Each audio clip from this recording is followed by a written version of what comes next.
Bagi masih sehat dan memiliki jiwa yang kuat, sebagai seorang muslim tentu saja berkewajiban menjalankan perintah Allah, salah satunya sholat 5 waktu. Itulah yang dilakukan oleh seorang nelayan yang belum diketahui asalnya. Meski tengah berada di lautan lepas dan juga dengan ombak yang kencang, pria itu tampak khusyuk menjalankan sholat. Tak ada sedikit pun tubuhnya goyah meski perahu klotok yang ia tunggangi memecah ombak.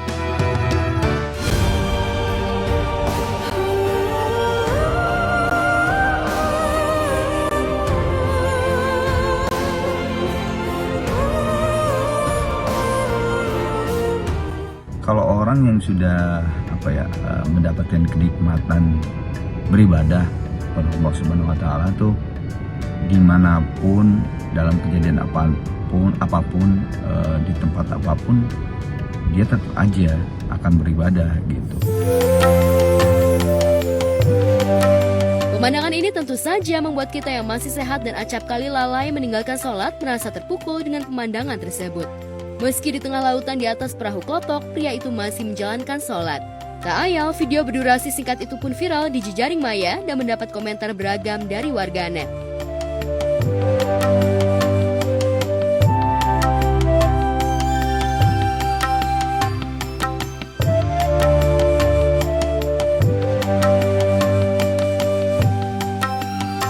Paling tidak biasanya orang kalau sudah menikmati atau apapun itu, menikmati kedekatan dengan Allah Subhanahu wa taala itu ketika tidak melakukan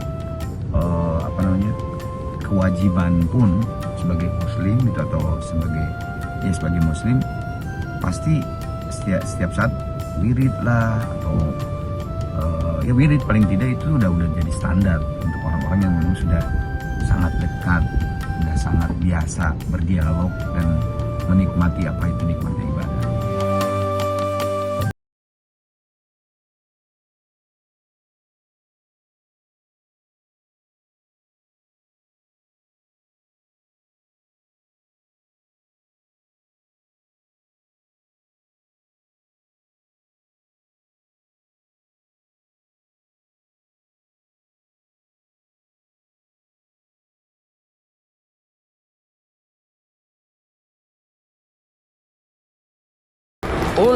أولئك على هدى من ربهم وأولئك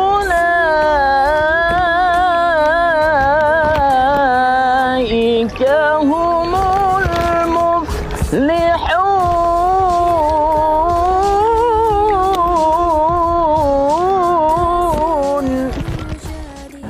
Saya sebagai orang muslim ya, orang yang terambang-ambang di laut, sempat-sempatnya baca Al-Quran. Kita aja kadang-kadang kita lagi di sini nggak ngapa-ngapain, boro-boro baca Al-Quran. Itu buat teguran kita semua sih sebenarnya, khusus buat saya pribadi. Mudah-mudahan kita sebagai umat muslim bisa meningkatkan ketakwaan, keimanan kita. Contoh soal seperti abang kita yang tadi di laut sana, apapun yang terjadi masih mengingat Yang Maha Kuasa. Jika di narasi pria itu terdampar, namun anehnya sebuah daratan masih terlihat dan juga sebuah perahu melintas. Jika benar pria yang melantunkan Al-Quran dengan irama indah itu bersama dengan sang perekam mengalami musibah, sudah pasti nelayan yang ada di perahu itu sudah menghampiri. Tapi jika benar, semoga dua pria itu baik-baik saja dan bisa diselamatkan. Dan luar biasa, itu buat teguran buat kita yang ada di sini juga sih.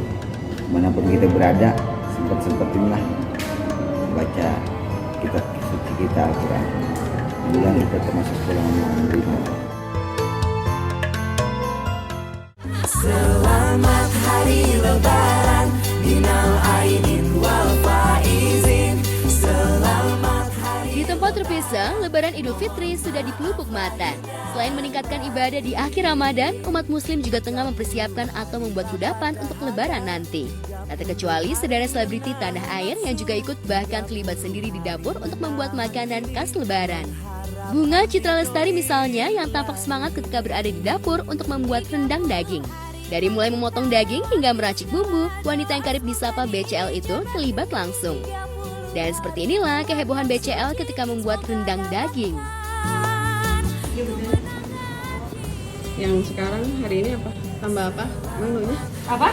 Menunya apa selain rendang? Asam pade, Asam buat pade. buka puasa jadi 67 100 berapa? 120. Amat sih.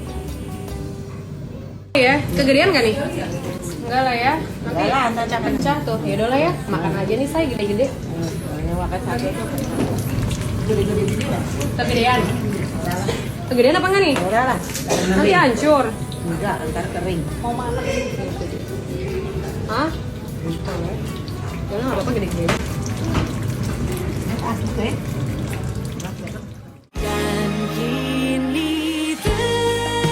Yang membuat salfok warganet adalah potongan daging untuk rendang yang BCL potong itu ukurannya cukup besar. Bahkan banyak yang mengatakan jika itu bukan rendang namun baksteak rendang. Tak hanya itu, karena dinilai terlalu besar dan tebal, jika rendang itu matangnya membutuhkan waktu yang cukup lama. Tak ayal karena daging itu dirasa besar, maka BCL pun memilih untuk kembali memotong daging tersebut meski tengah dalam kondisi mendidih. Ah, ini mau dipotong kegedean. Tadi kan soalnya gue motongnya capek ya. Lo bisa lihat ekspresi gue sih pas motong ini. Soalnya banyak banget kan, gede-gede banget lagi. Iya, terus dia susah, dipotongnya susah tadi. Iya, menyek-menyek gitu. Jadi gue memutuskan untuk yaudah deh gue potong gede-gede, ntar gue potong lagi.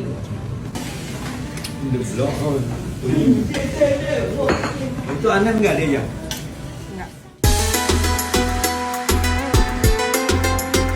Tak hanya rendang, BCL juga membuat gulai untuk disantap bersama ketupat di hari Lebaran.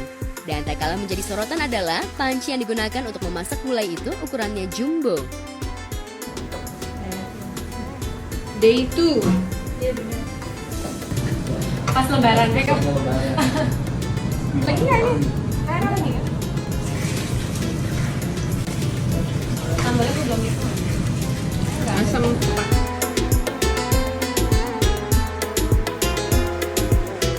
Jika BCL membuat makanan berat, lain halnya dengan Nini Carlina yang membuat cemilan kue untuk Lebaran.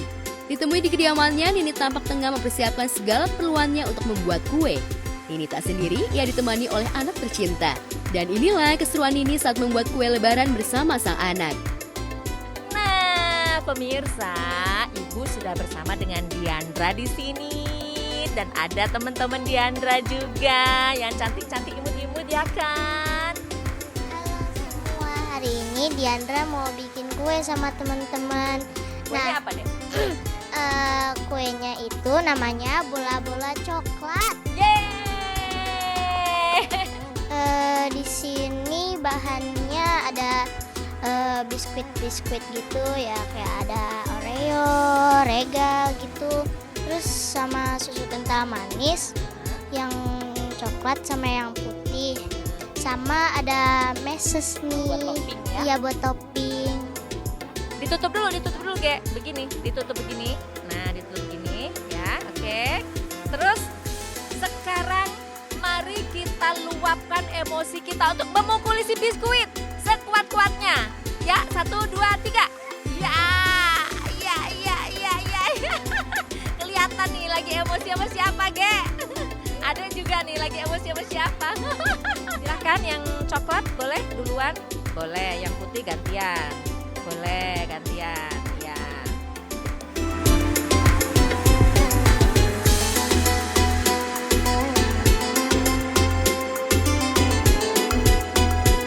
Oke, apakah kurang susunya?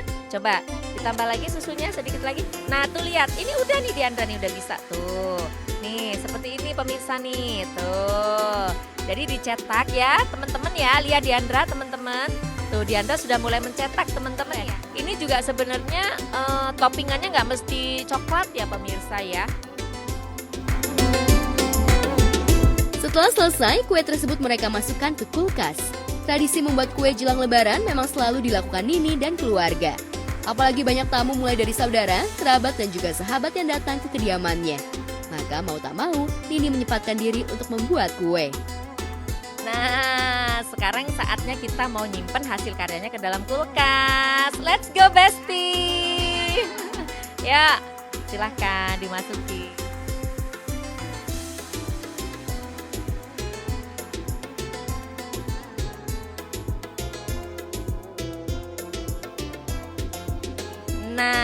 kita tunggu beberapa saat sampai nanti biskuitnya sudah siap untuk dinikmati dengan lezatnya. Tak hanya membuat makanan dan kue, Lebaran juga menjadi ajang bagi perantau di ibu kota untuk mudik atau kembali ke Udik untuk berkumpul bersama keluarga di kampung halaman. Salah satunya adalah salah satu pemeran TKP Parawali, Agoy Mahendra, yang tengah bersiap untuk mudik ke Medan, Sumatera Utara. Mendapatkan kesempatan libur syuting tak disia-siakan oleh pemeran Boni itu untuk bisa bermuajahah dengan orang tua. Nah, jadi ini kamar gua kalau lagi syuting nyampe pagi sama Wali, gua dikasih fasilitas kamar VIP room sama Ben Wali. Thank you so much. Jadi kita masuk. Assalamualaikum. Nah, kita bongkar-bongkar koper ya. Jadi gue udah siapin oleh-oleh buat yang di rumah. Ada nih yang bakal gue pakai kira-kira selama di Medan. Gue nggak bawa baju banyak soalnya emang baju gue banyak di Medan. Jadi gue cuma bawa beberapa baju yang bakal gue pakai dikit-dikit aja nih, kayak celana, sweatpants, ada meja, sweater, gitu-gitu. Wah, berantakan lagi nih. Ini peralatan perang gue nih selalu gue taruh di sini, kayak casan, kayak hal-hal yang gampang gue gapai, handphone, dompet segala macam ada di sini.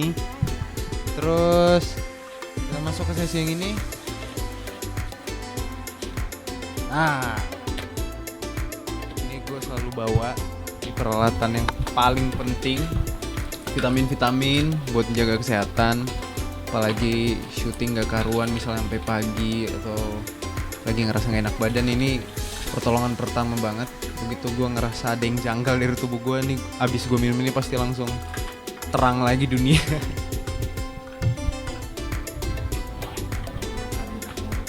Nah, ini gue udah ada beliin beberapa, kayak ya kecil-kecilan, ada dompet kecil. Terus ini sama yang kayak punya gue tadi, parfum tapi khusus yang buat sholat. Ini buat ke rumah. Tak banyak bekal pakaian yang bakal dibawa oleh Agoy. Hanya beberapa pakaian untuk di kampung dan juga gamis yang nantinya digunakan ketika sholat Id di kampung halaman. Dan yang tak kalah penting adalah Agoy juga sudah mempersiapkan oleh-oleh dan juga THR untuk keluarga dan juga kerabat yang ada di kampung. Ini buat nyokap. Nyokap suka banget sama ini, kalau ada yang tahu. Buka. Wah, THR buat ponakan semua ya, itu udah disiapin lah. Tapi ya balik lagi ke orangnya masing-masing ya, kira-kira mau ngasih atau enggak. Kalau aku sih selalu ya THR.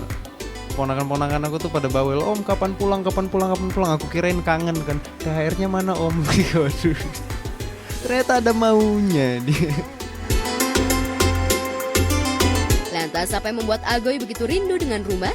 Benarkah masakan khas lebaran yang dibuat oleh ibunda tercinta membuat rindu itu begitu besar? Kalau momen yang paling berkesan sama orang tua ya pasti buka bersama barengnya, sahur barengnya. Itu aku rasain banget selama di Jakarta. Ngerasain kan, buka sendiri, sahur sendiri. Itu yang paling dikangenin banget. Aku sebenarnya pengen banget ngerasain, pengen puasa bareng sama keluarga lagi selama di Medan. Tapi ternyata karena jadwal syuting yang padat banget ini belakangan ini, jadi aku malah gak bisa ngerasain. Tapi gak apa-apa, minimal di lebaran bisa pulang dan kumpul lagi bareng sama keluarga.